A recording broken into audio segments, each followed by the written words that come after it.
कलयुग के बाद क्या होगा, यह सवाल हजारों वर्षों से इंसान के मन में उठता रहता है। सनातन परंपरा के अनुसार आज का समय कलयुग का अंतिम चरण माना जाता है। यह वह काल है जब इंसान धीरे धीरे अपने मूल गुणों से दूर होता चला जाता है। गुस्सा, लालच, ईर्ष्या और स्वार्थ मन पर हावी होने लगते हैं। सही और गलत की पहचान धुंधली पड़ने लगती है।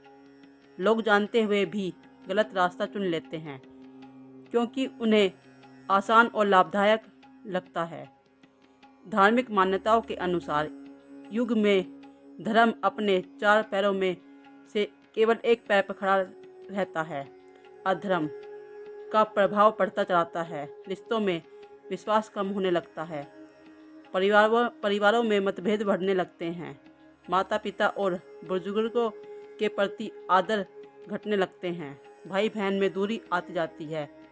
मित्रता भी स्वार्थ पर टिकने लगती है।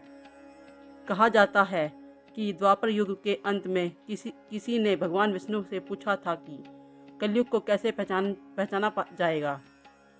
तब उत्तर मिला था कि जब अन्याय सामान्य हो, सत्य पीछे हट जाए, झूठ को चतुराई समझी जाने लगे और लोग अपने फायदे के लिए धर्म की सीमाएं तोड़ने लगे, तब समझ लेना कि कलयुग का प्रारंभ शुरू हो चुका है।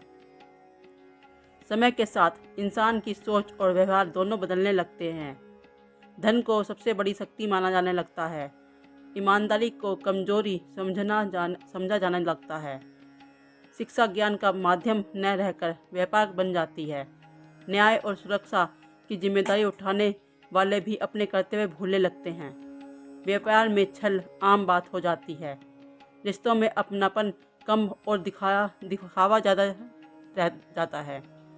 शास्त्रों के अनुसार कलयुग की युग अवधि 4,32,000 वर्ष मानी जाती है। इसकी शुरुआत लगभग 3102 ईसा पूर्व से मानी जाती है। इसके अंतिम चरण में मनुष्य की आयु कम होती जाएगी, शरीर कमजोर होगा, बीमारियां बढ़ेंगी, प्रकृति का संतुलन बिगड़ने लगेगा, नदियां सूखेंगी, धरती पर ताप बढ़ेगा, संसाधनों की कमी महसूस होगी। इस काल में जब अधर्म अपनी चरम सीमा पर पहुंच जाएगा, तब भगवान विष्णु के अंतिम अवतार कल्कि प्रकट होंगे। कहा जाता है कि वे अधर्म का नाश करेंगे और फिर से धर्म की स्थापना करेंगे। उन्हें आगमन के साथ कलयुग का अंत होगा और एक नए युग की शुरुआत होगी। सतयुग की शुरुआत होती है। सतयुग को सत्य का युग कहा जाता है। उस समय लोग झूठ और छल से दूर रहेंगे। दया, करुणा, प्रेम जीवन का आधार होंगे। समाज में शांति होगी। लोग लंबी आयु जिएंगे और आध्यात्मिक रूप से उत्पन्न होंगे। मनुष्य केवल भौतिक सुखों में नहीं उलझेगा, बल्कि आत्मा की शुद्धि को भी जीवन का उद्देश्य मानेगा। लेकिन कलयुग केवल बाहरी परिस्थितियों का नाम नहीं है। यह मनुष्य के मन और चरित्र पर भी असर डालता है। आस्था कमजोर होती है, धैर्य कम हो जाता है। फिर भी सनातन परंपरा यह सिखाती है कि जब अंधकार सबसे गहरा होता है, तब प्रकाश के आने का समय भी पास होता है। इसलिए कलयुग का वर्णन केवल पतन की कथा नहीं, बल्कि बदलाव की भूमिका भी होती है। अब बात करते हैं मृत्यु के बाद की यात्रा जिसका वर्णन गरुड़ पुराण में भी मिलता है। इस ग्रंथ के अनुसार मृत्यु जीवन का अंत नहीं, बल्कि आत्मा की नई शुरुआत होती है। जब शरीर त्याग दिया जाता है, तब आत्मा अकेली रह जाती है। परिवार, धन और पहचान सब पीछे छूट जाते हैं। साथ रहता है तो केवल जीवन भर किए गए कर्मों का लेखा जोखा। कहा जाता है कि मृत्यु के बाद यमदूत आत्मा को यमलोक की ओर ले जाते हैं। रास्ते में वैतरणी नाम की एक भयानक नदी आती है। यदि व्यक्ति ने जीवन में गौ माता का सम्मान किया हो, तो वही गाय उसकी सहायता करती है। यदि नहीं, तो वही नदी पीड़ा का कारण बन जाती है। इसके बाद आत्मा धर्मराज यम के दरबार में पहुंचती है। यहाँ चित्रगुप्त अब उसके हर कर्म का हिसाब प्रस्तुत करते हैं। अच्छे कर्म करने वाले के लिए स्वर्ग का मार्ग खुलता है, बुरे कर्म करने वालों के लिए नरक की यात्रा शुरू होती है। गरुड़ पुराण के अनुसार नरकों का वर्णन किया गया है, जहां अलग अलग पापों के अनुसार दंड दिया जाता है। इस कथा का उद्देश्य डर पैदा करना नहीं, बल्कि यह समझाना है कि हर कर्म का फल अवश्य मिलता है। जो जैसा वह करता है वैसा ही उसे लौटाया जाता है। इसलिए जीवन में जितना संभव हो सत्य, दया और करुणा का मार्ग अपनाने की सीख दी गई है।